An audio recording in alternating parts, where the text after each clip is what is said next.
Para mí es una gran emoción poder compartir con ustedes este espacio. Espero que también se sientan a gusto como con la conversación que les quiero proponer, porque tiene que ver un poco como con todo el recorrido de lo que significa ser artista hoy en día, pero de qué manera uno también ejerce distintos roles y no es ya el artista por allá encerrado en un taller, sino en contacto directo con la sociedad, con otras personas que también hacemos cosas y que nos inventamos cosas. Yo intenté plantear una presentación, vamos a ver cómo nos suena, una presentación que pueda dialogar con ambos campos del saber. Como me comentaron que habían personas de ciencias naturales y de artística o educación artística, entonces voy a intentar proponer como todas las provocaciones que quiero compartir con ustedes derivadas de la propia experiencia. Quisiera empezar entonces con esta frase provocadora. Esa idea de interdisciplinariedad la tomo de un señor que se llama Jorge Wagensberg. Él es el director, o fue mucho tiempo el director del Museo de la Ciencia en Barcelona, el Cosmo Caixa, y diseñó toda una estrategia de poderse pensar el arte y la ciencia desde la experiencia. Entonces, yo voy a traer acá como varias personas que se han pensado el diálogo arte-ciencia desde la ciencia y desde las artes. Entonces, Jorge Wagensberg, me voy a permitir acompañarme con él en este trayecto. Tiene este pequeñito texto que se llama Si la naturaleza es la respuesta, ¿cuál era la pregunta? Y otros 500 pensamientos sobre la incertidumbre. Voy a leer un parrafito de él. Pienso, luego existo. Esa frase de pronto les suena familiar. Pero pensar no basta para conocer. Para conocer tiene que haber alguien más. El conocimiento es un producto de la mente exportable a otra mente. ¿Hay alguien más por ahí? ¿Hay alguien más por aquí? Si no hay nadie más, me transmitiré el conocimiento a mí mismo. Pero de momento, para conocer lo que pienso, necesito salir a dar un paseo por la realidad exterior. Supongamos, y no es añadir demasiado a la hipótesis de Descartes, que somos por lo menos dos intentando conversar. Dos mentes inmersas en la realidad están separadas, una de otra, por la realidad misma. Esto significa que una mente para comunicarse con otra ha de atravesar la realidad.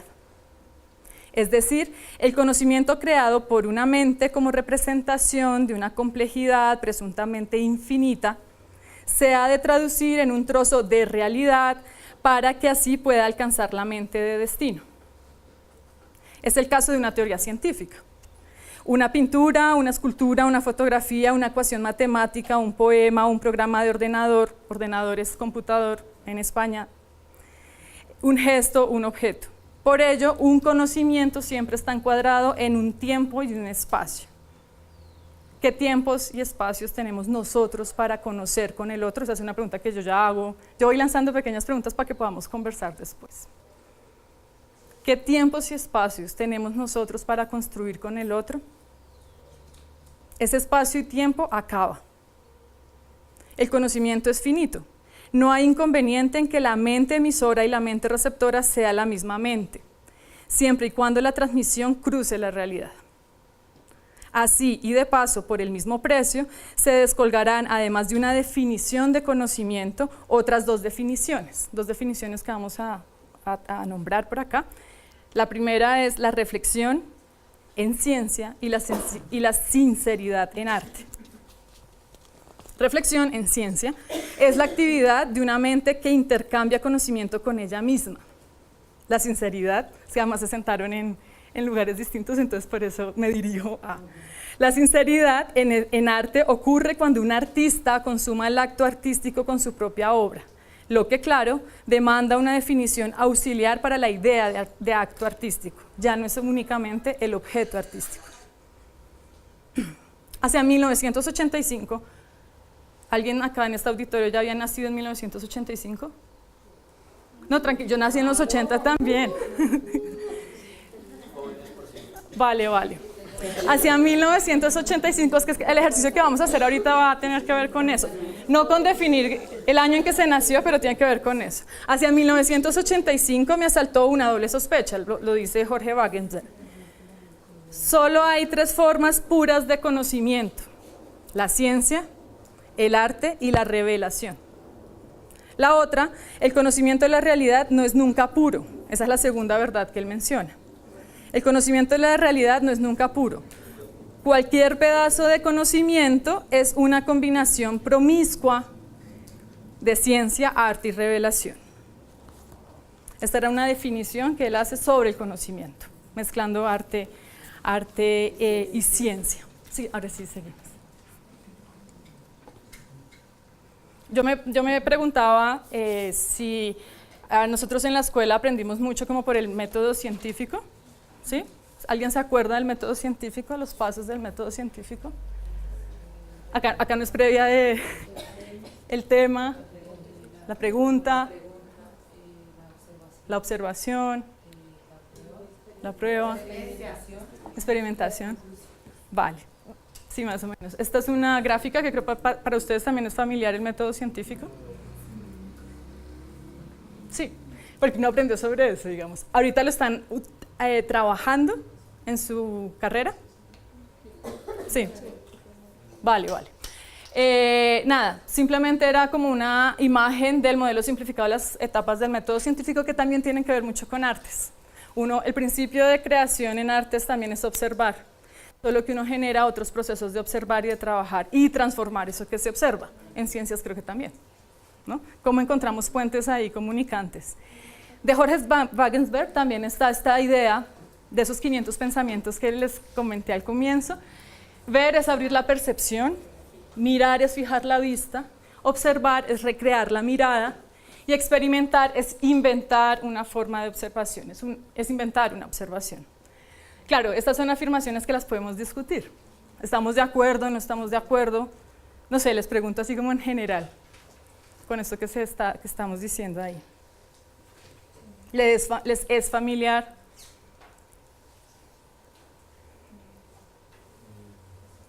Más o menos, no mucho.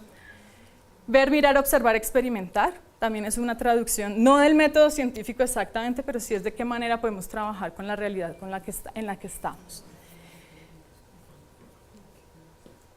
Teniendo en cuenta el último enunciado, experimentar es inventar otra observación, les voy a proponer un ejercicio, que es lo que sigue. Por favor, sigan. ¿Alguien identifica alguna de estas imágenes? ¿Cuál? ¿Volver al futuro? 1985. Más o menos, no son los Simpsons. Ahí envuelve 2 programas que son los Simpsons y otro programa que hay un científico y el niño que Espérate, ¿cómo? Se están identificando. Que hay 2.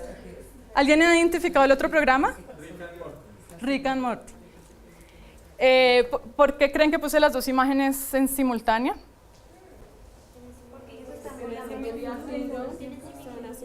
¿Por qué qué? Tranqui.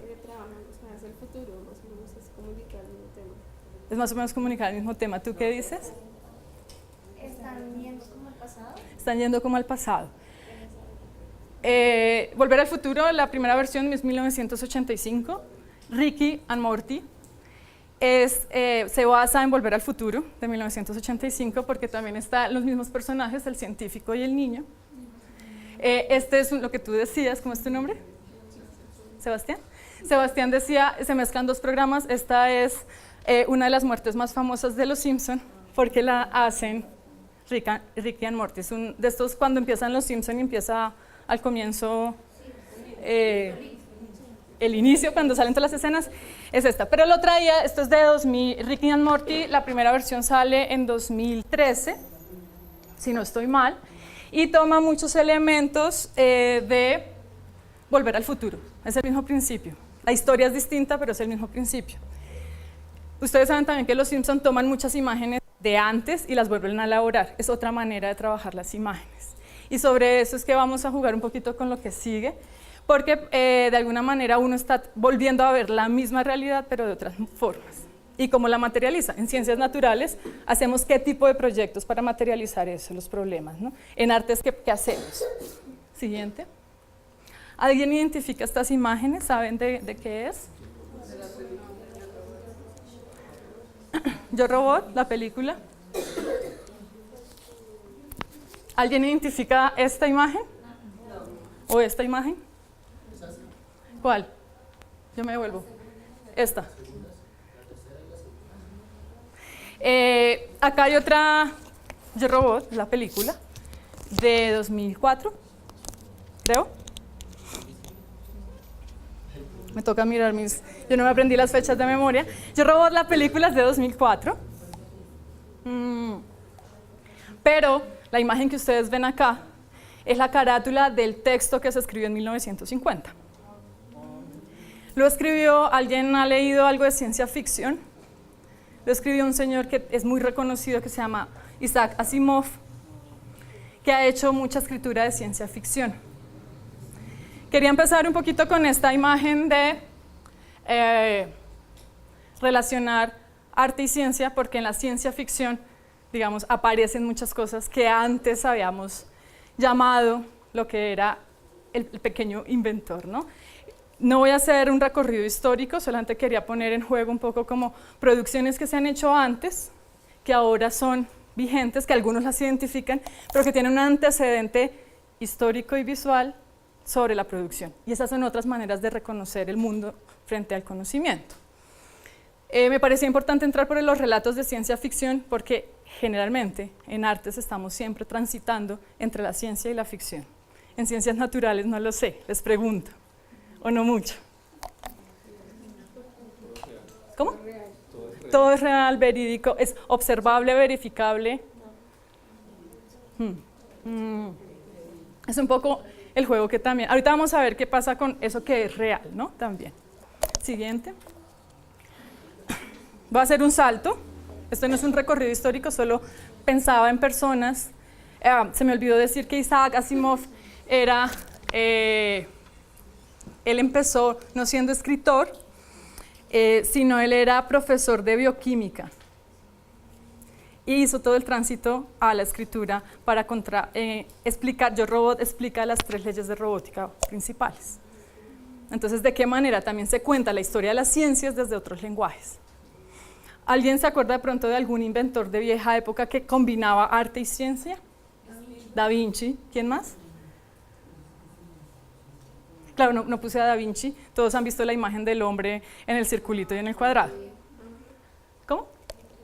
Vitruvio. Sí, esa obra esta es Vitruvio contemporáneo, Vitruvia. Hoy en día, ¿cómo podemos dialogar entre arte y ciencia? Entonces, traía unos ejemplos. Este es otro ejemplo. No sé si alguien los identifica de novela histórica. Chango, el Gran Putas, ¿alguien lo leyó en la escuela? ¿Le suena a alguno?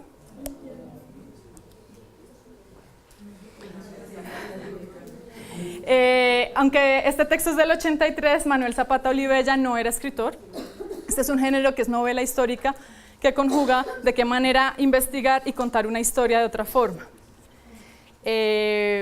Varias de las novelas, digamos, traen, no solo es contar la historia, 100 años de soledad también tiene un sustrato histórico importante, sino es de qué manera investigar los datos de la sociedad en su momento para contar una historia. Acá puse estas 2 imágenes porque el texto de Manuel Zapata Olivella, él no es escritor, él es médico, abogado y quiere contar todo lo que pasa con la influencia africana cuando llegan al tercer mundo, porque tuvimos esa influencia. El tema del Tríptico de la Infamia, este sí es un escritor más reciente, donde hace toda una investigación de la vida de 3 pintores en el siglo XVI, que investigan, digamos, momentos muy complejos en el siglo XVI y cuenta la historia hoy en día, y eso qué significa para ser pintor hoy. Formatos desde las artes que también dan de alguna manera maneras de contar la historia, y él, digamos, sí es escritor. Pensé buscar siempre personas que transitan, insisto, el mundo entre la ciencia y el arte. Seguimos. Él es Alexander Calder, es ingeniero mecánico, digamos, su origen es ser ingeniero mecánico, y él pensaba siempre las leyes del movimiento, de la gravedad, del peso, y de qué manera poderlo, digamos, instalar, no solo como después con el tiempo se vuelve escultor, acá lo vemos en una imagen más pequeñita, trabajando siempre la línea, el fondo, con alambres, digamos, pero pasa a hacer unas cosas en escultura que él los llamó, unas esculturas, que él las llamó los móviles y los estables. Estos son grandes móviles que se mueven, digamos, por la cinética del viento, por el viento que pasa, y de alguna manera también los involucraba con el espacio exterior, no solamente se quedaban en sala de museo.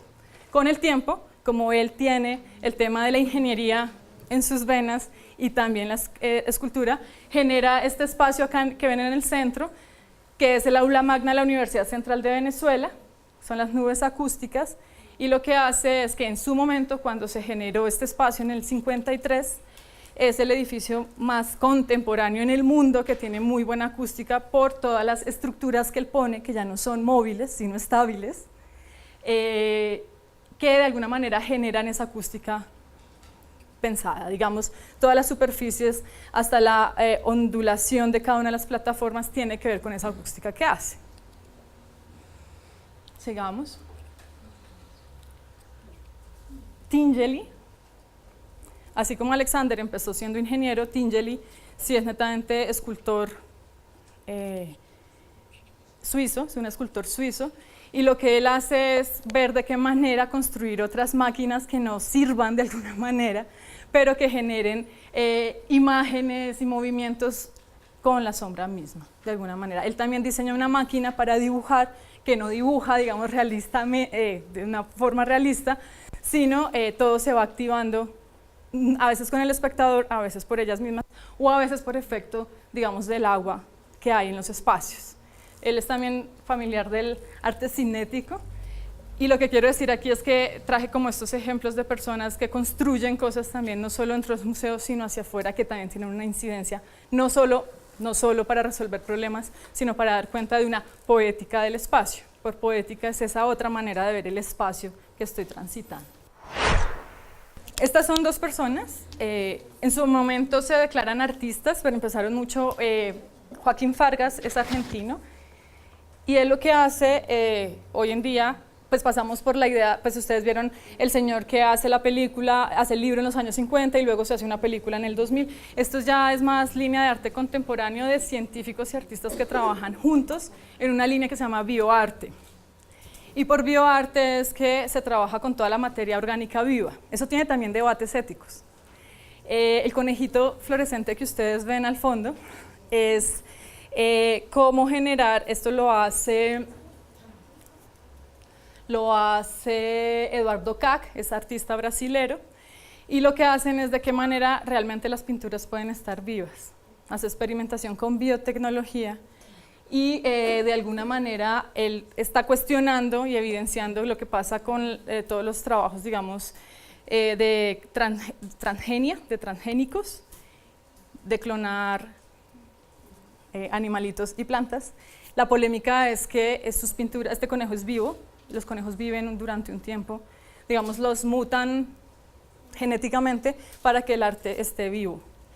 Entonces ya no son pinturas, no es la representación del conejo, sino el conejo en sí mismo.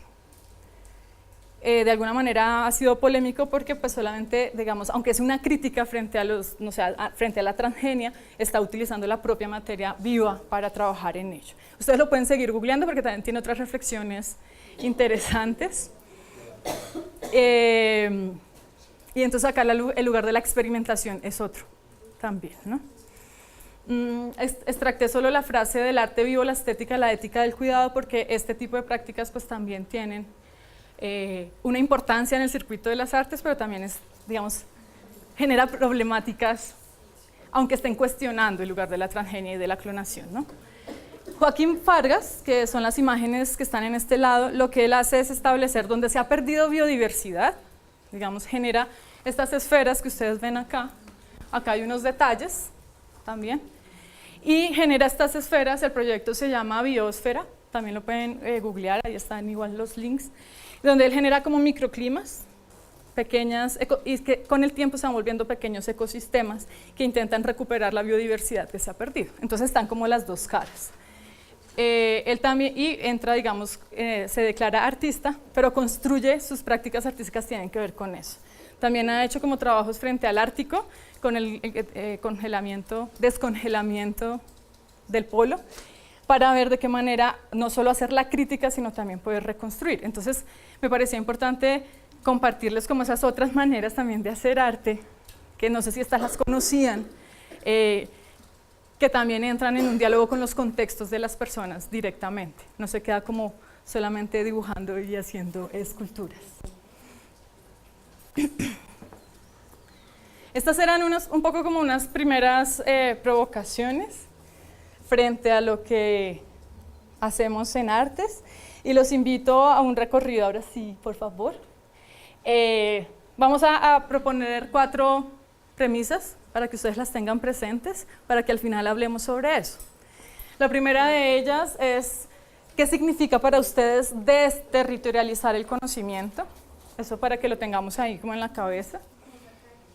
¿Cómo? ¿Cómo sacarlo? Por así decirlo. Claro, pero entonces ahorita vamos a seguir viendo. Sí, sacarlo de dónde y para dónde. Puede ser a nuevas. Listo, ahorita hablamos. ¿Qué significa para ustedes desterritorializar ese conocimiento?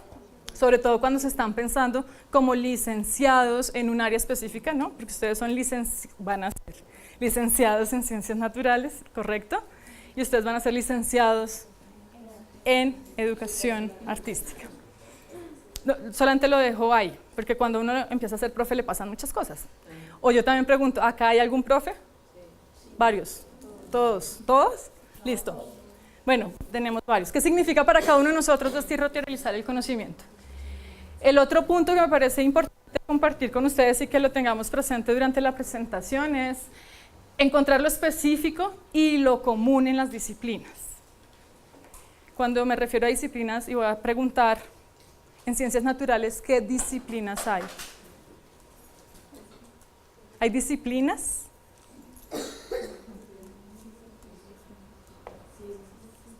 En artística ya me van a ir diciendo cuáles son. ¿Sí hay alguna disciplina? ¿Pero en qué forma? ¿En alguna materia específica? ¿Tú lo ves? ¿Cómo son las materias de ustedes? Pues, ¿Cómo se llaman? pues hay varias. No, ahorita Sí, es que como no conozco los programas. fundamentos de investigación, Fundamentos de investigación. pedagógicos, Ok.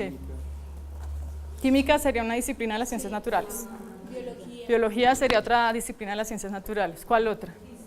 tenemos desarrollo social contemporáneo. ¿Desarrollo qué?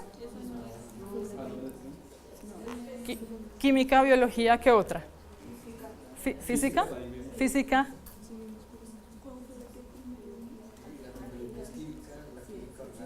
Química orgánica, bueno, ya sí, química orgánica, química inorgánica. Es que yo me quedé con lo que vi en el colegio, por eso pregunto, porque no sé.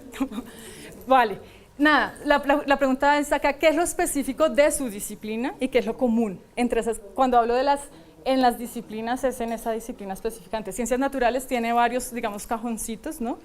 Que ustedes están viendo. ¿Y en artística cuáles son? Plástica.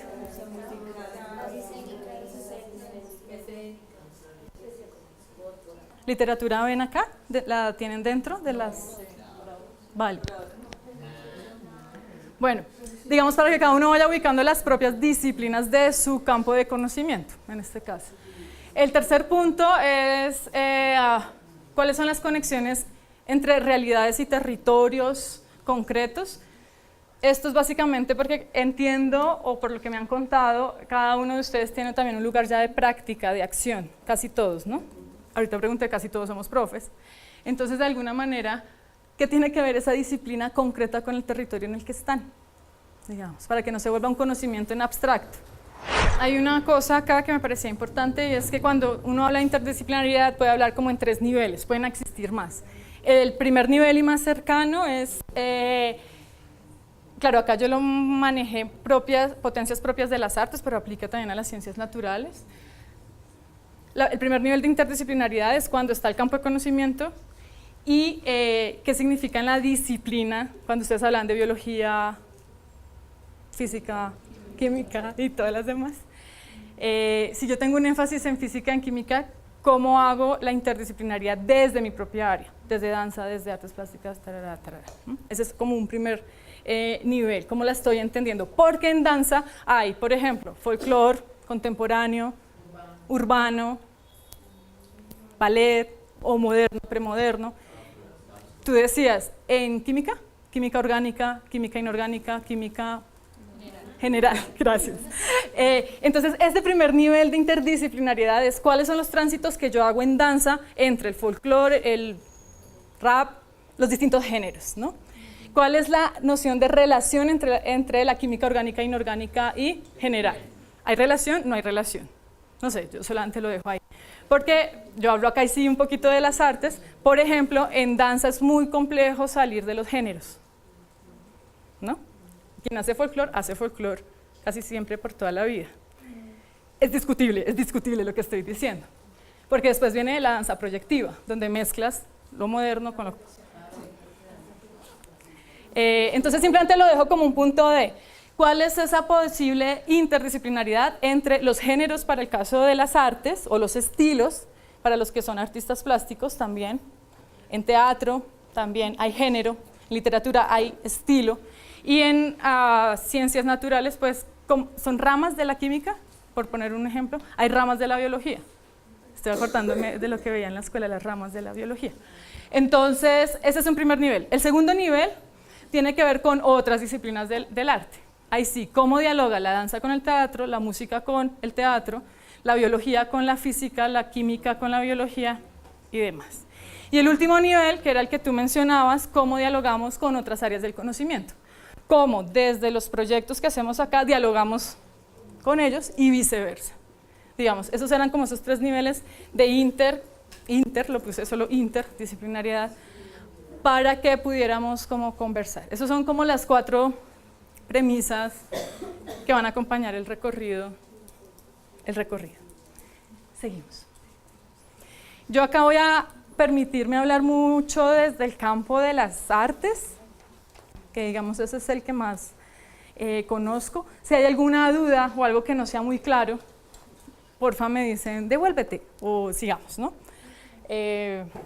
Porque haré uso de toda mi capacidad para poder contar bien las historias.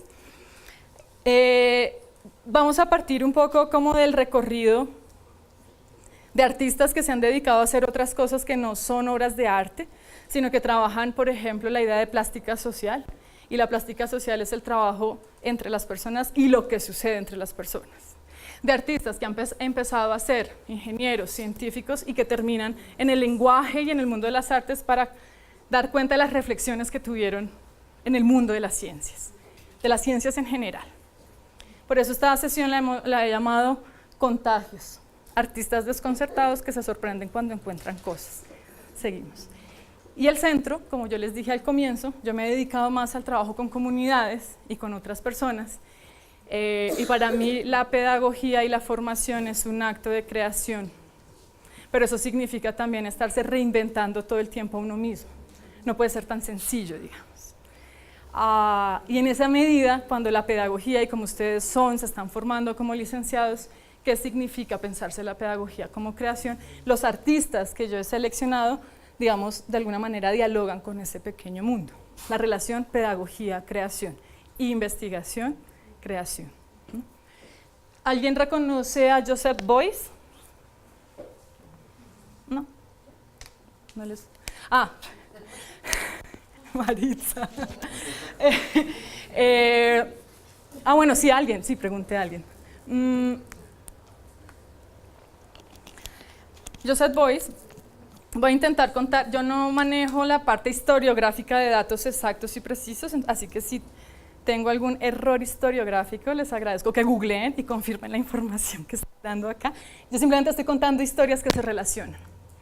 Joseph Beuys fue un artista alemán que dedicó un muy buen tiempo, todo su trabajo artístico, en poder pensar esa idea de plástica social. Todo tiene que ver con un relato de vida, porque cuenta la historia, que es un mito o no, que él tuvo un accidente durante la Segunda Guerra Mundial, y en ese accidente cayó en terreno de guerra y allí lo recogieron, digamos, otras personas, lo curaron y a partir de la experiencia que tuvo allí, pudo volver a replantear, digamos, sus propuestas artísticas centradas en lo vital. ¿Ustedes vieron El Renacido, la película? Cuando el actor Leonardo DiCaprio también se accidenta, ¿no? Lo accidentan y queda allí recluido, lo cubren. Para mí la escena era muy parecida, ¿sí? Utilizaron, digamos, cuento la historia porque a partir de ahí él cambia también su manera de pensar la creación y empieza a utilizar materiales que son muy importantes para su obra y con lo que fue, digamos, curado. Pero lo importante no es tanto esa anécdota que acabo de contarles, sino que él plantea precisamente la idea de generar una universidad libre internacional en donde la gente pueda compartir sus saberes que no necesariamente estén curricularizados. Es un espacio que él abre, cátedras abiertas donde se puede discutir, digamos, del tema que ustedes quieran y debatir sobre eso. Eso también tiene después un efecto político porque él es uno de los fundadores del Partido de los Verdes, que hoy en día también es vigente y que en su momento, y esta es otra conexión histórica, Ingrid Betancourt también hizo parte de ese movimiento de los Verdes. Oxígeno Colombia se llamaba acá, si mal no recuerdo. Lo pongo un poco como por ejemplo porque él es una de las personas con mayor trayectoria que ha tenido influencia en el país, acá, afuera y pues digamos en el mundo, porque él plantea aquellos que se sentían tenían algo aquellos que sentían que tenían algo para aprender tenían que estar junto a aquellos que tenían algo para enseñar. Y ese es el espacio un poco de la Escuela Libre Internacional. Seguimos. Él tiene muchas más obras, solo elegí uno. Ese es contexto europeo, pasamos al contexto latinoamericano. Luis Kamitzer también se problematiza la idea de obra de arte, él es un artista conceptual, es chileno, uruguayo-chileno, ahorita nacionalizado estadounidense, y lo que a él le interesa es hacer una crítica, digamos, frente a lo que significan las maneras de enseñar. Él tiene un texto muy famoso que es La enseñanza del arte como fraude, porque finalmente quienes aprenden artes no necesariamente terminan en el circuito de las artes, sino que viven de otras estrategias también y de otras maneras. Él tiene, digamos, una fuerza importante porque se plantea problemas sociales, en donde resalta básicamente el problema social para mí, dice él, hoy es el aumento del consumo y la minimización de la creación, no solamente en cosas del arte, es algo que se extiende a todas las ramas. El lugar de la creación es posible en lo que ustedes están haciendo, ¿no? En ambos lugares. ¿De qué manera se crea en lo que ustedes hacen? No solo se repite lo que ya se hizo, ¿no? Seguimos. Estas son vamos a compartir otras imágenes que reflexionan sobre la educación, artistas que piensan sobre la educación. Y que claro, acá la pregunta es, ¿esto se puede considerar investigación? ¿No? Por eso los traje. ¿Alguien identifica a la persona que está dibujada acá? ¿Señor? Cecilia María Vélez. Cecilia María Vélez fue la secretaria de Educación en los 90, 98, 2000, acá en Bogotá. Después fue ministra de Educación en el 2002 al 2010. Hoy en día es la rectora de la Universidad Jorge Tadeo Lozano y el artista que hace estas imágenes fue estudiante de la Jorge Tadeo Lozano. Ella hizo muchas reformas, una muy específica tiene que ver con los concursos docentes y porque las artes están dentro o fuera de los currículos, solo lo dejo como dato, en su periodo de ser secretaria de Educación de Bogotá. Y lo que hace es reconstruir, pues leo el texto, de la revolución educativa instaurada en el 2002 por Álvaro Uribe Vélez y su ministra de Educación, la economista Cecilia María Vélez, actual rectora de la Tadeo, obedece al dictado del Banco Mundial. Como es costoso, Latinoamérica no debe producir conocimiento, debe formar mano de obra flexible, preparada para soportar las condiciones cambiantes del mercado laboral. Así desaparecen las humanidades y las artes de los colegios, por fortuna las ciencias siguen vigentes, mientras la universidad se convierte en una empresa tecnócrata y autoritaria. Qué mala educación hemos tenido. Es el escrito que él hace en estos pupitres de madera, los que uno tenía en la escuela, y donde uno se sienta, pone el rostro de todas las personalidades, porque trabaja, él es Humberto Junca, la obra se llama Muebles de mala educación, es del 2012, y es también esta crítica frente a, para llegar a esta obra, por decirlo de alguna manera, pues también se tuvo que investigar quién era, de dónde era, qué reformas había hecho, y de alguna manera lo que quiero decir es que ahí también está vinculado a los procesos de investigación que se devuelven materializaciones de unas críticas de realidades. Sí, seguimos. No sé esto cómo va a sonar en la grabación, pero él es un artista, también profesor. Humberto Junca también es artista. Él es Paulo Licona, también es profesor de la Universidad Jorge Tadeo Lozano. Y lo que hace es, estos son pequeños fragmentos de un video, donde dice PLHP.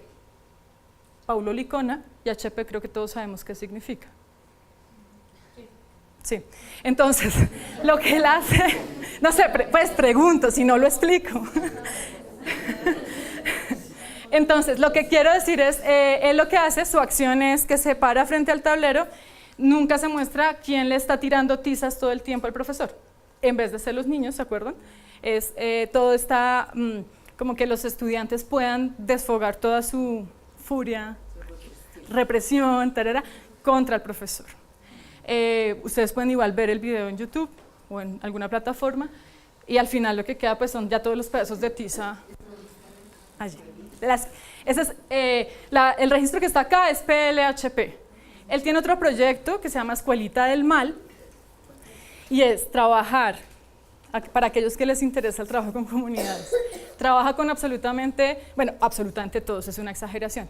Cuando va a un lugar intenta establecer un curso para todos los niños que han sido sacados de cualquier sistema educativo. Y entonces las producciones que hacen los niños, que son proyectos artísticos, que los trabaja con él. Por ejemplo, pues hay niños que son niños jóvenes que son metaleros y de alguna manera construyen, digamos, ataúdes, canciones, todo para generar un proceso ahí. Y por eso, de alguna manera, también es una crítica muy fuerte. Él es hijo de profesores, es artista profesor, pero de alguna manera dice cómo trabajar la educación cuando siempre los que estamos educando están sacando, digamos, siempre se margina al que no se acomoda al sistema. Es lo que acabo de decir, es muy fuerte, ¿no? Y en nuestra cotidianidad, ¿qué pasa ahí, en la nuestra? ¿Cómo? Entonces este proyecto se llama Escuelita del Mal. Hace poco una estudiante de la maestría volvió a hablar de este proyecto porque ella vivió parte del proyecto. Ella ya es grande, entonces fue bonito escuchar otra historia de la Escuelita del Mal. Yo cuento una versión de la historia. Por favor, lo que yo cuento acá es una versión de la historia, no es la historia. Seguimos. Ese era un poco trabajo con artistas, me enfoqué solo en personas que trabajan su propia obra de arte, reflexionando sobre procesos de educación. Aquí pasamos a despliegues, que es el otro momento, que básicamente se llaman colectividades descuidadas, y es casi siempre cuando uno trabaja con otro, no sé si les pasa, pero a mí me ha pasado, uno siempre está en función de los otros, que todo salga bien, que todo funcione, y generalmente uno se olvida de uno mismo, ¿no?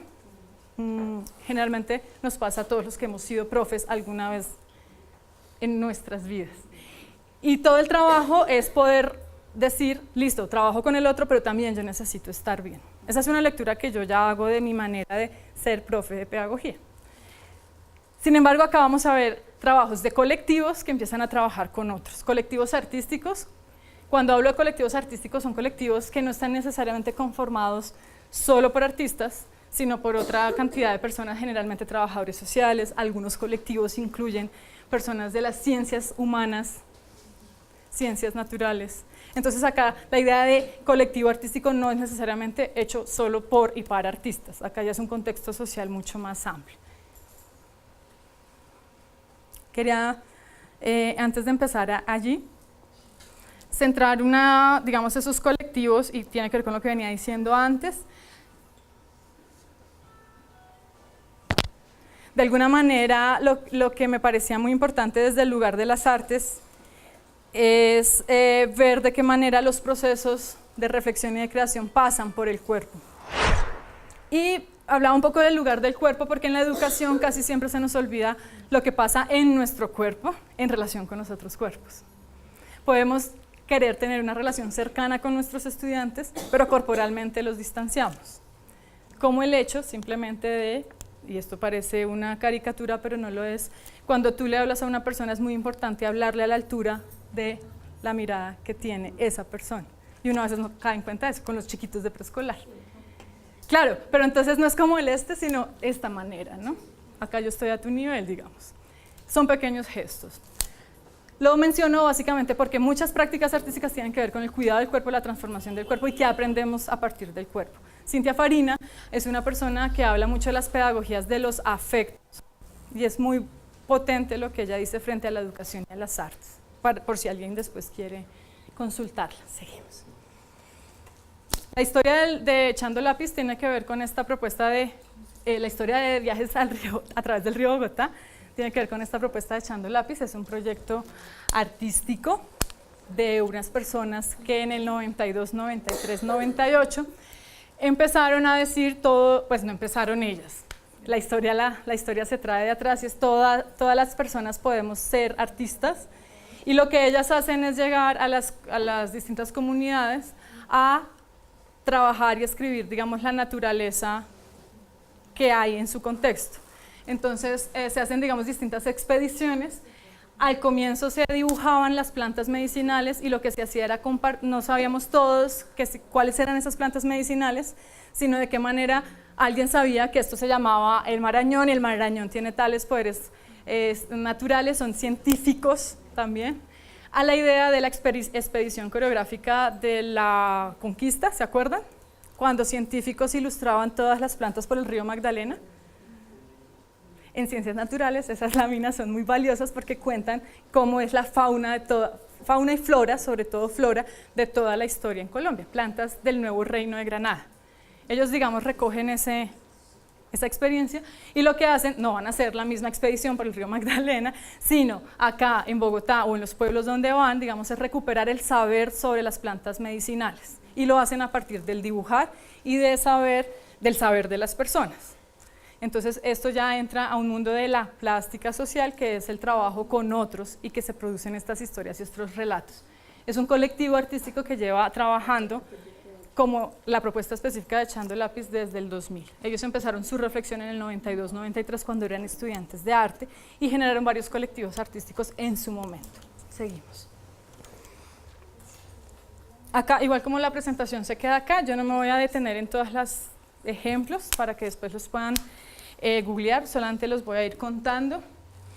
Este es un proyecto que se llama Escuela Móvil de Saberes y Práctica Social de Elena Producciones, se ubica en Cali y lo que hacen es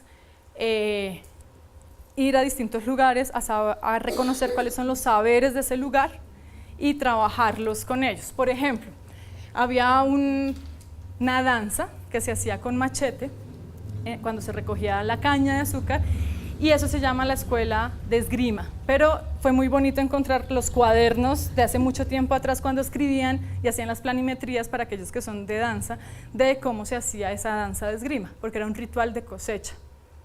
Entonces, ¿de qué manera esos rituales que se hacen también empiezan a ser parte de la cotidianidad y son saberes que se van perdiendo? Varias de estas experiencias tienen que ver con la idea de saber, de conocer y cómo se construye ese saber con el otro. ¿Qué quisiera aprender y qué quisiera enseñar? Es un proyecto de unos artistas acá bogotanos y es básicamente se encuentran para intercambiar un poco qué es eso que usted sabe hacer muy bien y cómo lo trabajo yo que no sé eso y que quiero aprender otras cosas. Escuela de Garaje se llama. La Escuelita del Instante es un proyecto de Boyacá, específicamente en Soracá, que era poder reconocer los distintos sonidos. El aprender se da en el campo, no solamente en las escuelas, sino en la vida cotidiana. ¿De qué manera? Reconocer las distintas plantas que hay, esas miradas microscópicas que se hacen muy de cerca, los sonidos que hay, y lo que se construían eran pequeños recorridos y caminatas en el campo reconociendo los sonidos que había. Digamos, esos sonidos se grababan, luego se dibujaban, pero todo era, digamos, con la imagen de los niños que está ahí, digamos, presente, y esa escuelita del instante daba cuenta era de lo que vivían los niños con sus familias o en este caso de sus abuelas en los recorridos de las escuelas. Y se llama un poco escuelita del instante porque lo que se recuperan son esos momentos en donde el niño también puede dar cuenta de lo que ve y siente en un pequeño recorrido. Claramente hay muchas historias a raíz de estos proyectos. Este es de un colectivo que se llama Populus Rural, que también lo pueden buscar, que está conformado por una artista plástica y un científico político, digamos, ¿no? Seguimos. Casi siempre en las prácticas artísticas se busca salirse de las normativas de la escuela. Acá solamente voy a mencionar el de Ex Situ In Situ, Moravia, prácticas artísticas en comunidad, que se realizó en Medellín, en Moravia, en donde básicamente se intentaba recuperar historias del barrio Moravia, que también fue muy golpeada por el conflicto en su momento, y lo que se intentaba era tener encuentros bajo distintas estrategias de reconstruir la historia y la memoria social del barrio. También lo pueden, digamos, googlear, ahí está, Ex Situ In Situ Moravia, de todos los relatos que se construyen, porque no es solamente decir que el barrio en los 80, los 90 tuvo problemas, sino en qué ha cambiado y qué historias pueden contar los habitantes actualmente de ese barrio. Nodo Duitama es un proyecto que surge en Duitama, que se llama Centro Municipal de Desaprendizaje. Y acá la pregunta no es qué querer aprender y qué querer enseñar, sino usted qué quiere desaprender, que es lo más complejo. Uy, sí, es muy difícil desaprender cosas. Y era muy bonito porque uno decía, listo, yo me voy a encontrar con alguien, pero ¿qué quiero desaprender yo? Es la pregunta inicial para poder decir, yo quiero dejar, no sé, de dejar de ser, de dejar de preocuparme más de la cuenta por la vida cotidiana. Listo, ¿y cómo lo voy a hacer? Eran unos encuentros en los que convivíamos durante unas semanas o días para desaprender cosas. No necesariamente técnicas, sino de uno mismo, de la vida. El colectivo también se llama Nodo Duitama. Y la última propuesta es Educación sin Escuela, y es de qué manera, también esto es en lugar a dudas en Cali, de qué manera hay ciertos problemas en Cali que es necesario también conversar y trabajar. Casi que todas las propuestas tienen que ver como con esa línea de romper un poco con los modelos de les entrego un libro, lo leen y mañana tenemos examen, sino de experimentar y experienciar la vida en función de los problemas, bien sea del arte o de las ciencias. Seguimos. Acá sí prefiero que vean un momentico un video. Este ya es de una propuesta personal, colectiva, es del colectivo del que yo hago parte como artista y solamente es un video de que dura 1 minuto, que ya está abierto, si lo puedes pasar por favor, que se llamaba Corre, ve y dile, y ya les paso el video. Espérate.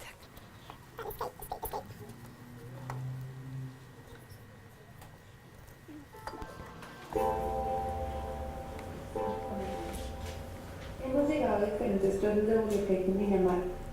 Nuestra cápsula de tiempo se moviliza en 2 lenguas antiguas que familiares nuestros han dado. Las maletas se instalan tranquilas en la plaza y de ella empiezan a emerger piezas que dan forma a un lugar de encuentro.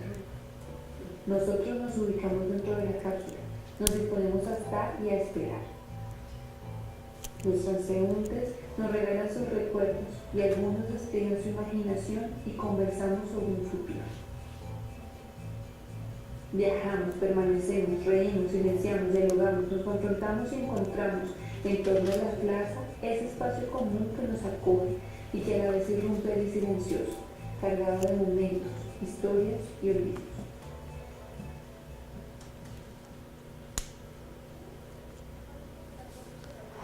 Como artistas, hace muchos años decidí no trabajar sola, digamos, ¿no? Y decidir trabajar en colectivo significa despojarse también de muchas cosas y abandonar cosas.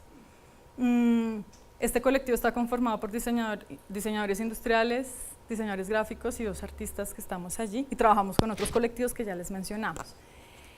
Y decidimos estar en la plaza pública sin convocatoria, sin, o sea, todas estas ideas de convocar a la gente para que participe, de que esté con nosotros en los proyectos hasta el final. Decidimos estar en las plazas públicas porque si ustedes lo recuerdan bien y si han visto pedagogía, la plaza pública era el lugar del conocimiento antes, los foros, ¿no?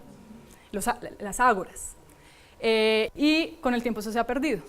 Entonces lo que decidimos fue estar en la plaza pública todo el día, que eso era una decisión de estar con la gente, y vivir la cotidianidad de estar en la plaza pública para contar las historias que están apareciendo allí. ¿Pediste permiso para poder hacer eso? No, ¿Nunca te molestaron? sí, muchas veces. ¿Te pidieron por Tunja. metro cuadrado del- Tunja nos sacó, no pudimos, Bogotá nos cuidaron, en Turmeque llegábamos y hablábamos con la policía, precisamente era un poco una táctica subversiva, porque si hubiéramos pedido permisos no lo hubiéramos podido hacer. Ahí el término legal y ilegal está en juego, y donde nos sacaban, pues nos sacaban. Sí, nos sacaron varias veces, insistimos hasta el final. Básicamente porque es un espacio público, pero claro, hay muchas historias alrededor de las plazas que no, pues la seguridad, bueno, todo lo que ustedes ya saben, hasta nos confundían con vendedores ambulantes, ahí hay muchas historias. Claro, porque llegábamos a poner una cosa que si no y no cobrábamos, entonces éramos competencia. Bueno, después les cuento 1000 historias sobre eso, pero lo que quiero decir acá es que de qué manera la práctica artística conjuga con la práctica pedagógica y también es una construcción social del conocimiento. Simplemente quería decir eso, porque se ha venido transformándolo. Antes yo pensaba que uno tenía que acercar y sensibilizar a las personas al arte, sobre todo a los chiquitos. Ya no pienso eso. Ya lo que pienso es de qué manera yo reconozco en el otro su capacidad artística para poder trabajar a partir de eso. Pero eso significa que yo tengo que quitarme todo el prejuicio que yo tengo frente al arte, toda mi formación además. Lo dejo ahí como una provocación final. En esa medida, por eso el título que ven ahí, prácticas emancipatorias, generalmente uno dice, y ustedes que se están formando como profes, ¿ustedes quieren ser como los profes que tuvieron? No. ¿Cómo les gustaría ser? ¿Cómo? ¿Más qué? Más didácticos. Más didácticos, más prácticos, más explorativos, más activos. Sí, uno casi nunca quiere ser como el profe que tuvo, pero generalmente cuando uno empieza a ser profe, empieza a repetir como fue formado. Eso es como, y salir de allí es muy complicado. Simplemente lo que viene a continuación ya es el trabajo que yo hago como profe con mis compañeros, que me parecía importante compartirles, para aquellos que tienen preguntas cómo trabajar con los chiquitos, para aquellos que tienen otro tipo de preguntas, y es el desafío de pensar que las clases realmente se lleven a una acción en el que el otro se emancipe, así yo esté en riesgo. Acá pongo simplemente un cuadro que tiene que ver, no se lee muy bien la letra, pero por lo menos los colores creo que sí se ven, y es, acá está lo que uno hace en artes, y acá lo que uno hace en educación. Perfectamente acá también puede estar ciencias y en educación. Simplemente voy a poner un ejemplo, y esto es a partir de la propia experiencia. Generalmente uno en artes trabaja imágenes, materiales, espacios, y hablo de todas las áreas. Uno en danza genera imagen con el cuerpo, uno en teatro también genera imagen, en música genera también imagen. Y simplemente lo que hacía era la imagen, de qué manera me conecta, que es la línea verde, digamos, ustedes ven allá, con la experiencia. Es como un ejercicio de qué es lo fundamental que yo trabajo en arte y qué es lo que yo me encuentro en educación para poder tejer vínculos. Porque también está el cliché de que si uno es artista, de ser artista o profesor. Y yo ahí discuto mucho porque uno es artista y profesor, puede hacerlo al mismo tiempo. El punto al que yo voy es que hay cosas específicas del arte y cosas que se vinculan con la educación. Por ejemplo, solamente miremos la idea de lo comunitario, que se vincula con una idea arriba de los contextos, ¿no? O la idea de las narrativas con la narrativa que también se genera en artes. Simplemente pongo el ejemplo porque son maneras de poder decir uno cómo conecta su propia disciplina con otras disciplinas y otros campos. Intentando, y este es un trabajo que llevo muchos años, encontrar lo común de las áreas artísticas también, porque acá yo no nombro las disciplinas. Por ejemplo, nombro el montaje. El montaje es cuando uno está haciendo una película, monta distintas imágenes y aparecen otras cosas.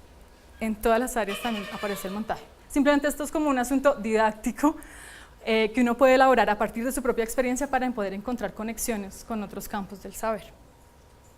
Precisamente yo me preguntaba, porque quería proponer en mis estudiantes y conmigo mismo otras cosas, otras cosas que me permitieran generar la capacidad de toma de decisión en el otro. y que me hicieran dudar a mí también. Porque es muy fácil cuando uno siempre tiene la razón, en el aula. Muy fácil, comillas. Seguimos. Y en ese sentido, ahí voy a hablar de una noción que son los laboratorios de investigación, creación, y yo creo que ahí ya con eso voy cerrando, digamos. Tenía otro material, pero bueno, ahí vamos mirando. Y es la idea de laboratorios de investigación, creación, en donde es una noción que sale o que se trabaja acá en Colombia más o menos desde el 2004, en donde los artistas trabajan con distintas comunidades fuera de Bogotá, donde no hay universidades de artes, y donde la idea es trabajar el conocimiento de las artes en otras regiones del país. Eso es ahora muy problemático y lo dije de una manera muy convencional, porque era poder llegar a un intercambio de saberes, pero a veces se volvió la mirada del artista que llega a la región y dice, yo sé cómo se baila, entonces bailas de esta manera. Estoy llevándolo al extremo. Esto empezó en artes plásticas, yo en ese momento estaba recién graduada de la universidad y empecé a coordinar ese programa, donde con el tiempo nos interesaba construir comunidades creativas y estéticas comunitarias, no solo generar obras de arte, sino reconocer lo que la comunidad en sí misma creaba, tenía como creación, y de qué manera darle un lugar a la estética comunitaria, no a volver, digamos, contemporáneo todo. Ese programa sigue, ya se ha abierto. Una de las primeras cuestiones que decían, pero ¿por qué laboratorio si el laboratorio es propio de las ciencias? ¿No? ¿Y qué tiene que ver la ciencia y el arte? Eran ese tipo de discusiones, y uno decía, pero es que en el laboratorio tú estás de igual a igual poniendo en juego las dos experiencias, y ese era el sentido del laboratorio. Tú tienes un saber y yo tengo otro, entonces ¿cómo dialogamos ahí? Para construir algo que no sepamos, no se da de antemano. Y esta es una idea importante que me parece mencionar y enfatizar en la investigación-creación. ¿De qué manera? Cada uno tiene unos saberes, pero es posible encontrarse con otro que tiene otros saberes distintos para construir algo inesperado, no que ya está dado de antemano. Es un reto, además. Seguimos. Acá entra, entonces, en esa idea de laboratorio, la manera de escribir, cómo escribimos. Generalmente en investigaciones escribimos, no sé, cuáles son las pautas que les dan, Time New Roman 12, espaciado interlineal, 5 páginas, más o menos. Estas otras maneras de escritura que también dan cuenta de unas historias y unas vivencias, simplemente voy a compartir esos mapeos. Estas son memorias del tránsito, esto es de Uzungulé, en Palenque. Ubican Palenque, el pueblo palenquero, que tiene su propia lengua, que tiene su propia normativa, que tiene una manera de asociarse que se llaman los cuagros, y de qué manera acá lo que se da cuenta es de los movimientos, de alguna manera, de las músicas tradicionales dentro del pueblo palenquero, y cuentan un poco toda esa historia. Y es la manera, y esto es válido como documento de investigación-creación, que ese es uno de los asuntos que creo que hay mucho debate de cómo escribe uno frente a la investigación. Seguimos. Acá no me detengo mucho, pero este es otro proyecto el anterior también era laboratorio de investigación, creación, trabajo entre artistas, eso luego se fue ampliando con más personas, y es un trabajo de intercambios gestuales. Esto fue en otra época donde dentro del equipo de colectivo que teníamos estaban personas también de educación especial, en su momento se llamaba, pero que es ahora trabajo con discapacidad. Y lo que nos preguntábamos allí mucho era, si el cuerpo es el centro, ¿cómo lo trabajamos? Porque no vamos a enseñar técnicas artísticas, sino a reconocer cuerpos distintos al mío. Y no hablar de todos los que tienen discapacidad, sino reconocer la propia, además, porque hoy en día hablamos de capacidades diversas. Allí el trabajo que se hizo fue poder pensar el cuerpo desde el territorio, qué significa, el cuerpo hecho objeto. ¿Tú vienes de Oaxaca? Allá hicimos unas sesiones. ¿Tú estabas ahí? Ah. Sí. El cuerpo hecho objeto, el cuerpo hecho palabra, el cuerpo hecho imagen y los cuerpos colectivos. Este es un trabajo que duró más o menos 8 años como colectivo. Estar en colectivo también es un desafío. Y lo que nos parecía importante era de qué manera dar cuenta de los cuerpos que son distintos a los nuestros sin caer solo en la terapia para ocupar los cuerpos, que muy fácilmente en muchos talleres en artes nos pasa. En las clases también nos pasa, es mejor que el niño esté ocupado voy a ser como súper radical, es mejor que esté ocupado, que siga mi instrucción, porque necesito tener manejo de grupo. No sé si les pasa. Entonces, ¿qué pasa cuando hay otras corporalidades que no siguen las normas? ¿Cómo las trabajas, no? Esta es una síntesis de muchos años, entonces digamos que seguimos. Y lo que nos parecía importante como investigación, porque estos son laboratorios de investigación-creación, es de qué manera recoger las voces de aquellos que han participado y devolverlas en vivo. Generalmente en investigación, se recoge información y luego se publica, pero nunca se comparte y se trabaja con las personas. Lo estoy llevando al extremo. Acá construíamos, más que nosotros definir el laboratorio, este es un participante del laboratorio en donde nos dice, el laboratorio lo sitúa uno en la circunstancia de no ser el poseedor de conocimiento, que exige lo que uno tiene, cuerpo, pensamiento y emoción, para alcanzar un escenario que no es el cotidiano, pero que te habla de ti y de otro con el que siempre has de interactuar. Diferente, pero finalmente otro como tú. Y lo que nos interesaba era que el laboratorio se fuera transformando ahí mismo, pero cómo documentar la experiencia y que eso también le quedara a las personas. Porque muchas veces en investigación llegamos al resultado final, pero no documentamos lo que pasa. Creo que en ciencias es más sencillo documentar, o por lo menos se los piden. En artes nos cuesta. ¿Es más que? Claro, porque trabajan sobre, ustedes lo decían, observable, verificable, medible, concreto, real. Sí. Seguimos. Estos son detalles de los objetos que hacíamos. Hay una cosa con la investigación que me parece importante mencionar y es, ¿qué tiene que ver la investigación conmigo? Con cada uno de ustedes. Cuando uno se hace esa pregunta, la noción de investigación cambia, porque no es una cosa que uno va a mirar allá, a estudiar, o analizar cómo se sienten, o ver cuál es el fenómeno óptico que hay ahí, o ver cualquier otra cosa. Sino cuando uno trabaja con otros, es que cuando yo me relaciono con un grupo, eso en qué me afecta a mí, qué tiene que ver conmigo y qué preguntas le puedo hacer yo. Esto lo digo porque ahí cambia la noción de investigación. No hay solo un objeto externo, sino uno es sujeto dentro de esa investigación. Y eso lo afecta a uno mucho, digamos. Mucho, pero porque potencia la investigación. Lo menciono porque una de nuestras compañeras decía, del colectivo, decía que ya no tenía experiencia de trabajo con nadie, con niños, o sea, que ya no sabía cómo trabajar la discapacidad. Pero ella tiene un hermano al que cuida que trabaja con discapacidad, tiene discapacidades múltiples y nunca lo han recibido en ningún centro, porque los centros de discapacidad son especializados, ¿no? O de baja visión, o corporales, o cognitivos. Esta compañera nuestra que la queremos mucho es Marcela y tiene su hermanito al que lo cuidó durante toda la vida, pero que ella no tenía experiencia. Entonces uno dice, ¿cómo que no tienes la experiencia? Ahí sí la experiencia es viva, verificable, real, es viva. Pero darle lugar a esa experiencia en los procesos de investigación es el reto que tenemos todo el tiempo. ¿Cuál es la experiencia directa que yo tengo con el problema? Y cómo trato de trabajarla para que también tenga un sentido y no se vuelva un estudio más o una obra más y que no tenga que ver con uno. Las imágenes de este lado, las grises, son los objetófonos o los objetos que ella hacía con su hermano para poderse comunicar.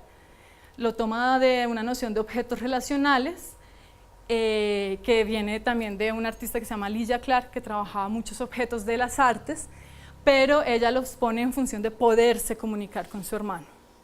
En discapacidad hay una cosa que es muy fuerte, y es que no se permite el contacto de cuerpo a cuerpo de primera vez, porque no se sabe la historia del cuerpo que hay detrás.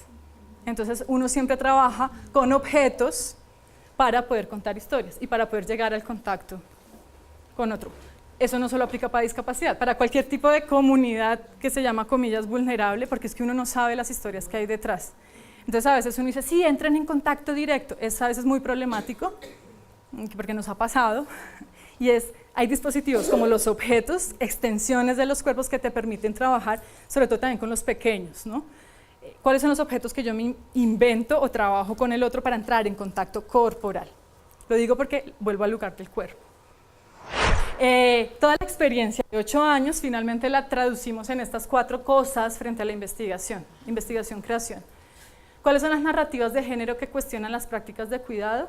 esto ya es término investigativo, ¿no?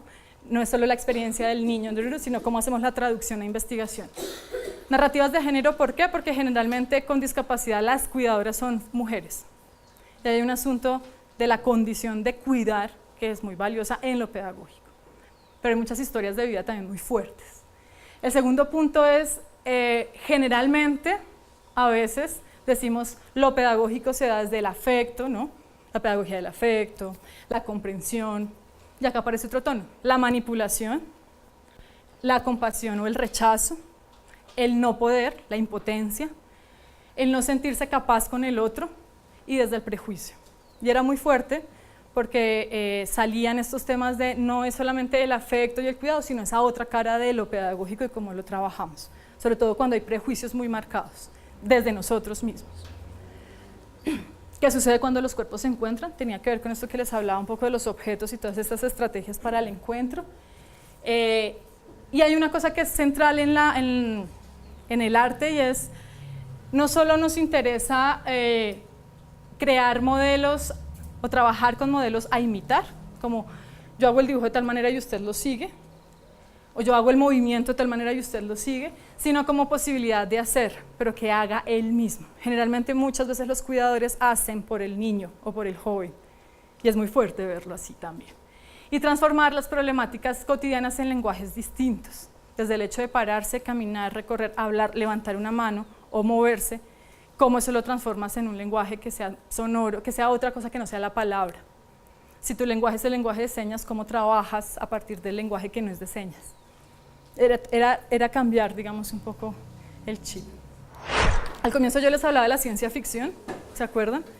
Y en una de las clases, y esto es la única experiencia que voy a contar de las clases, abrimos una asignatura que se llamaba Realidades y Ficciones, a partir de la pedagogía a pesar de las artes, así se llamaba. Y la idea era poder a estudiante, ahí yo recibía estudiantes de diseño gráfico, de ciencias, abogados, o sea, de todas las disciplinas posibles. Y la idea era poder contar una historia que tuviera que ver con la vida real, pero llevarla a la ficción. Fue un desafío porque las personas que no venían de las artes tienen la posibilidad de ficcionar más tranquilamente, fue una contradicción. Mientras que los que venían de artes, ya como traen un canon y unas maneras de hacer, fue muy difícil. Lo cuento como anécdota, pero todo el tiempo hablamos de imaginación, de crear nuevos mundos y a veces por la formación que empezamos a tener es muy difícil porque hay como un prejuicio estético de.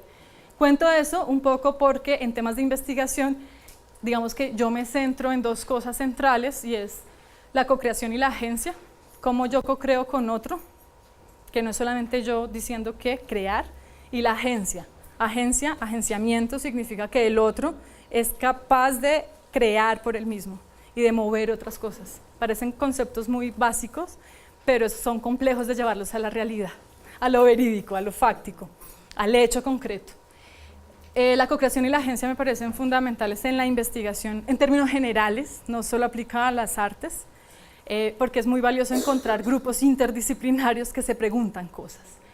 Y el otro asunto es el deseo de aprender, que es lo más complejo de activar cuando uno ha pasado 11 años en una escuela donde le han dicho qué hacer. Y por eso es una fortuna quienes están trabajando con chiquitos, porque ese deseo de aprender se puede activar o mantener vivo, pero también en uno. ¿Qué significa que uno no sepa cosas como profesor? ¿Y cómo trabaja ese no saber? ¿No? Ahí simplemente, si quieres, porfa, darle al clic, porque a partir de eso, con los estudiantes, sí generábamos una cosa que en artes pasa, pero no sé si en ciencias, si es o el proceso o el producto, ¿no? O presenta el resultado o no. Y lo que hacíamos era, luego de generar esa realidad y ficción, armábamos grupos y al final se hacía una muestra de los proyectos que se trabajaban con los estudiantes. Esta es una exposición virtual que se llama ¿Dónde está mi mecato? El nombre sale de una jornada de cómo le vamos a poner a la exposición, porque había una regla de juego básica y es que empezamos a las 10, máximo 10 y cuarto. El que llegue después de las 10 y cuarto, que no se quiere perder la clase, trae algo para compartir. Y cuando alguien llegaba sin el mecato, siempre preguntábamos, ¿y dónde está mi mecato?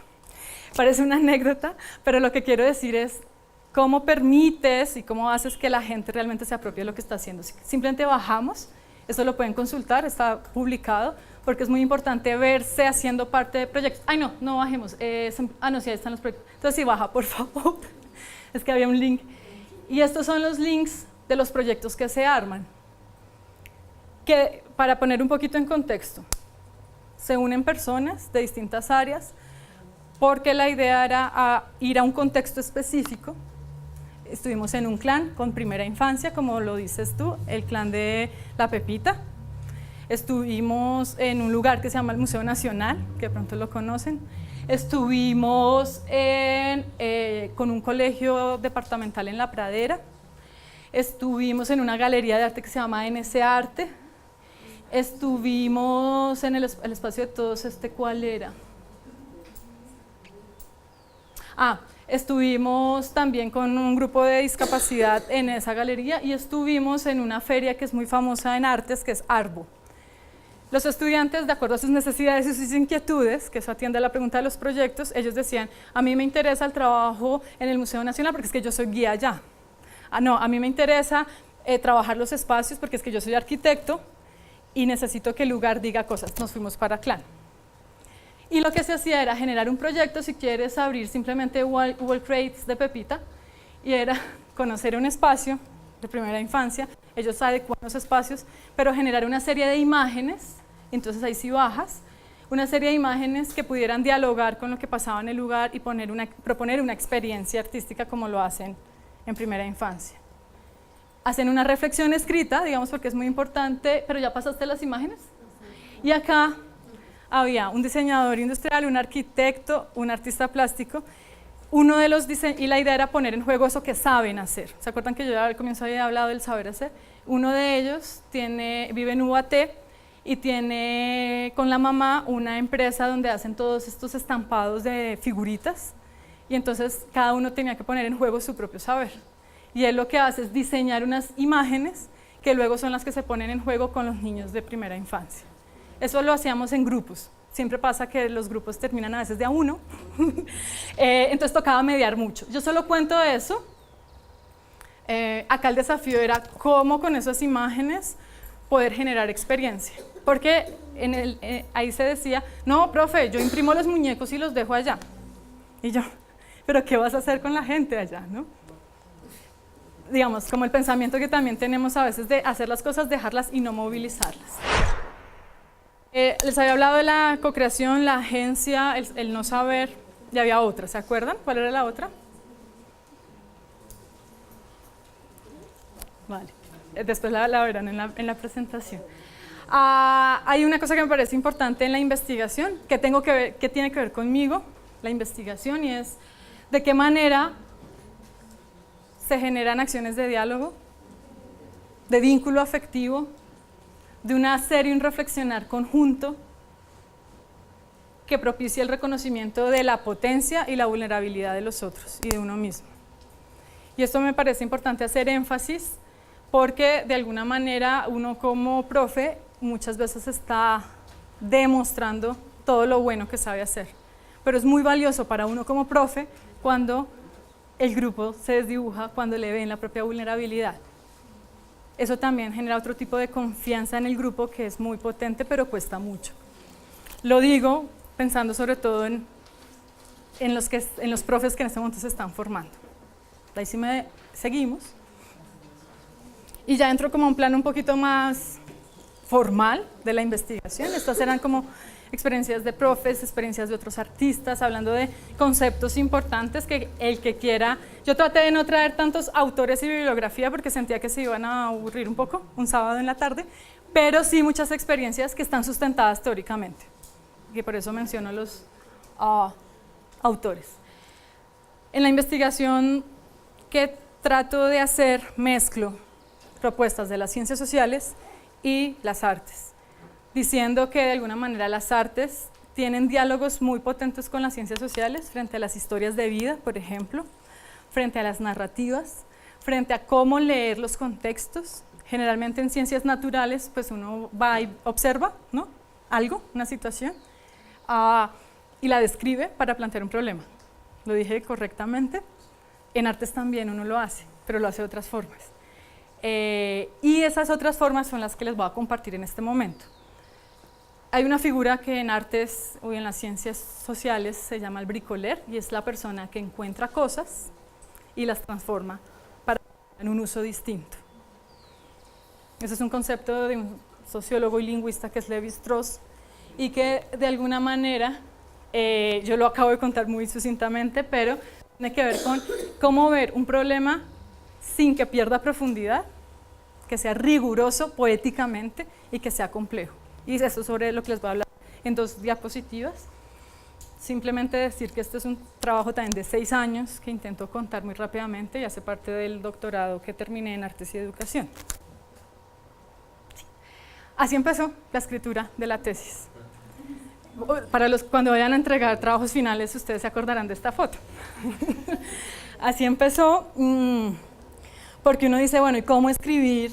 En el doctorado duré 6 años, y era una misma pregunta dándole vuelta a 6 años. Para mí había un problema central, y era cómo trabajar con mis colegas.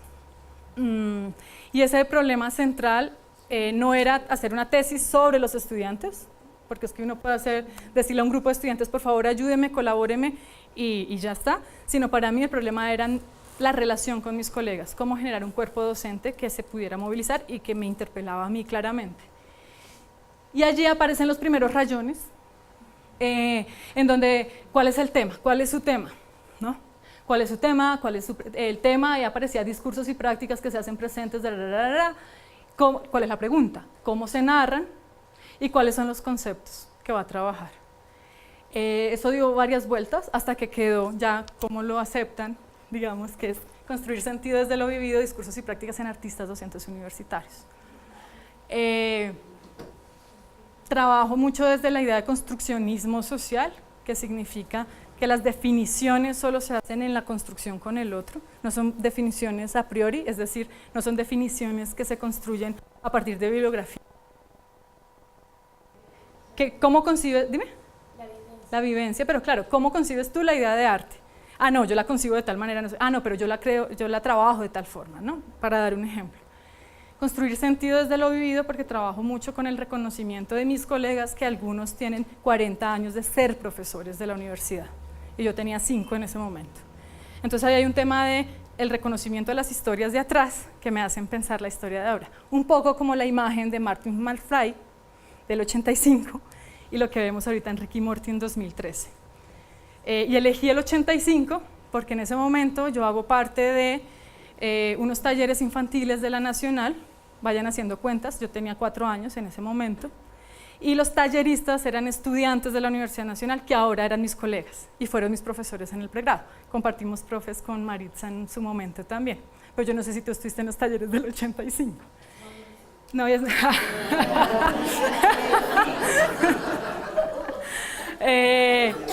lo cuento como una anécdota, pero es que era muy fuerte ver que varios de mis compañeros cuando yo era estudiante habían pasado por ese taller de chiquitos y que nos permiten pensar problemas hoy. Entonces cuando entro después a coordinar en su momento el diseño de nidos y ahora CLAN, pues yo digo el trabajo que uno hace con los pequeños es muy fuerte porque se le queda a uno impregnado. Ahí me fui por la historia del origen de por qué empieza esto. Pero claramente me interesaba saber cuáles son los discursos que nosotros como profesores emitimos, pero también incorporamos, y cuáles son las prácticas que decimos que existen y las que realmente hacemos, ¿no? Relaciones y tensiones en las aulas centradas en la experiencia, tanto pedagógica como artística, de un grupo de profesores universitarios en artes y de mi relación con ellos. ¿Qué tiene que ver eso conmigo? Vuelve un poco la pregunta. Y ahí, así empezó. Claramente cuando lo revisaban nadie entendía nada, porque ¿qué significa eso? Entonces yo dije, no, pero es muy importante porque es el pensamiento complejo ahí latente, y tuve que pedir ayuda para traducirlo como sigue. Eso que ven ahí, siguiente, se transformó en esto. Me voy a detener solo en la bolita roja, porque lo demás es, digamos, la estructura de la tesis, donde trabajé la idea de narrativa. ¿Están familiarizados con la idea de narrativa? Contar historias en primera persona que puedan ser reflejo también para otras personas. Es mucho más extenso el concepto, pero lo estoy diciendo en un ABC. Y trabajé narrativas biográficas, etnográficas y visuales. Biográficas, y ahí sí pasamos a la que quería compartir.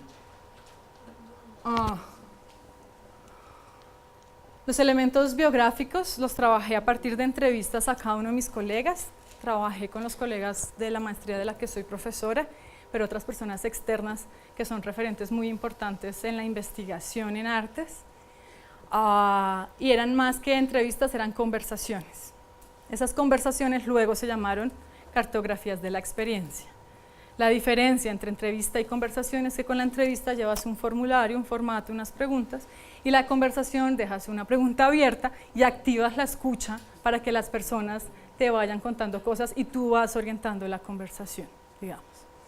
Estoy diciendo ABC, hay muchos matices y muchas discusiones, pero intento compartirles 6 años de mi vida en 2 diapositivas. Hay otro elemento que son los elementos etnográficos, y fue acompañar al colectivo de profes del que soy parte durante 1 año y medio, tomando notas de campo, así lo verificable, lo que yo veía, la percepción de lo que pasaba en las clases, porque si recuerdan, esto eran discursos y prácticas de los artistas docentes. Y en ese año pasaron muchas cosas de lo que significaba ser profe y de mi relación con ellos. Eso está recogido en notas de campo, notas visuales también, porque no solo escribo, sino también tengo el ojo de estar documentando, y lo compartía con ellos, de lo que yo veía lo compartía con ellos antes de llegar a este al resultado final. Y las notas de campo eran un poco como la imagen que ustedes ven acá, eran ese tipo de notas que también las incorporó al relato final o al escrito. Y los elementos visuales, que son narrativas visuales, fragmentos visuales de las clases que me parecían fundamentales, en donde se veía, por ejemplo, la relación corporal entre estudiante y profesor, la relación de los comentarios que hacían los profesores a los estudiantes sobre sus trabajos, de mis propias intervenciones en relación a lo que yo veía en la clase, y eso se llaman más narrativas visuales. Entonces jugaba un poco como con ese lugar de la escritura y la escritura visual. En esa medida yo no trabajo solo en investigación en artes puramente dicha, sino que transito, y por eso hablo de una perspectiva híbrida de investigación que recoge la idea del bricoler. Eso que encuentras, cómo lo transformas con otros elementos para que diga cosas distintas. El que escucha una historia, esto está en compañía del narrador, incluso el que lee participa de esa historia. Sigamos. Estas eran las maneras en que yo recogía las entrevistas. Estas eran las maneras en que yo recogía las entrevistas. Fueron 24 cartografías de mucho tiempo de trabajo. O sea, esta es la manera, una de las maneras. Inicialmente las escuchaba, las transcribía, luego sacaba categorías, luego analizaba, y me daba cuenta que yo no podía devolverle de esa manera a mis colegas. Un Excel con 80 cruces no lo iban a leer. Entonces me dije a mí misma cómo devolverles una imagen a ellos de lo que dijeron. Después de la entrevista escribía como ahí sí las categorías, comprensiones de lo pedagógico y saberes específicos de la enseñanza de las artes y la educación artística, y sobre eso es que conversábamos a ver si faltaba algo que ellos quisieran incorporar.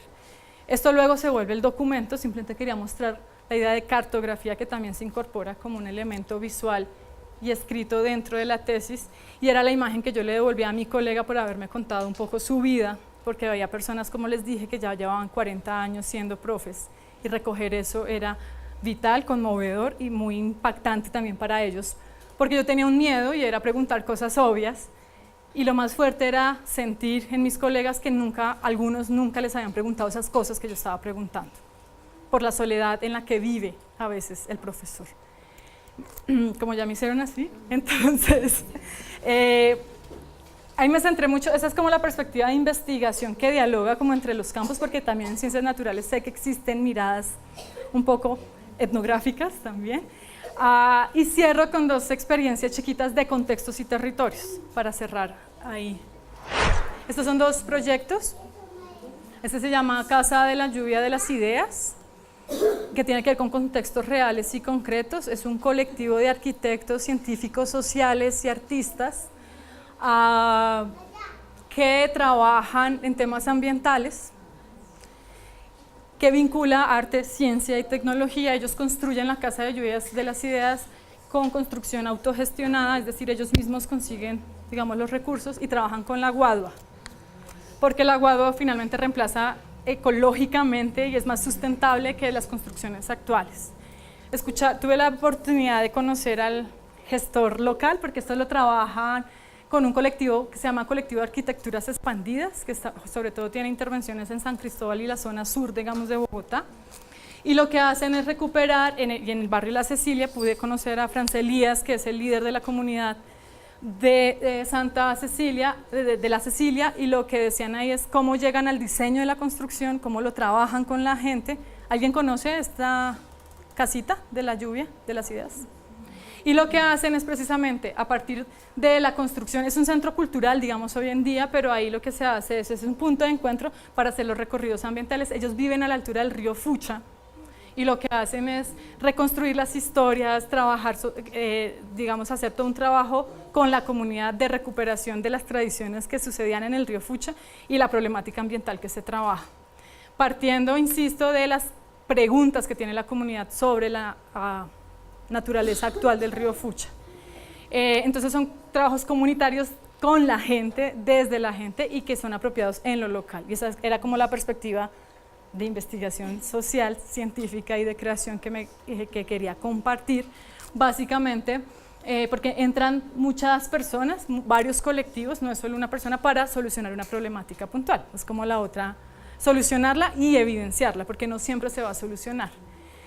Lo que me parece importante de acá es que no es un proyecto idealizado, sino que es concreto y es real, entre personas que transitan ambos mundos, las ciencias y las artes, y es local, no es ya el europeo y demás, sino nosotros cómo lo trabajamos.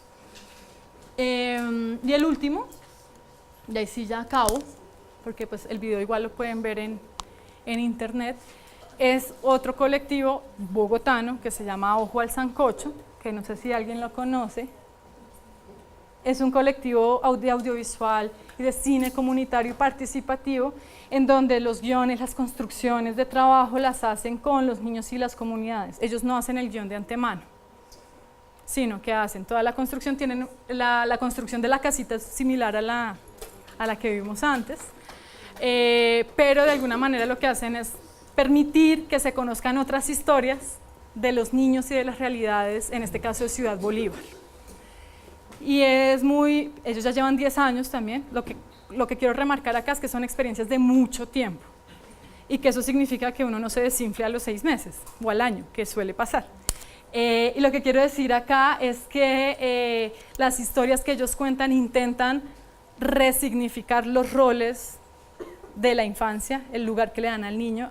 Son comunidades con muchas problemáticas sociales, que varios de nosotros conocemos, pero lo que les interesa es dar a conocer las problemáticas desde la narrativa de los niños, y eso es un desafío, porque no es un guión hecho antes. Cuando uno hace películas o documentales, no hay un guión antes, sino es la conversación directa con los niños, y sobre eso montan la historia. Es muy bonito que puedan ver los microdocumentales o documentales que hacen, pues porque la potencia está en la gente misma, reconociendo su capacidad de creación, y que también dan cuenta pues de una realidad compleja a nivel ambiental de una localidad como lo es Ciudad Bolívar.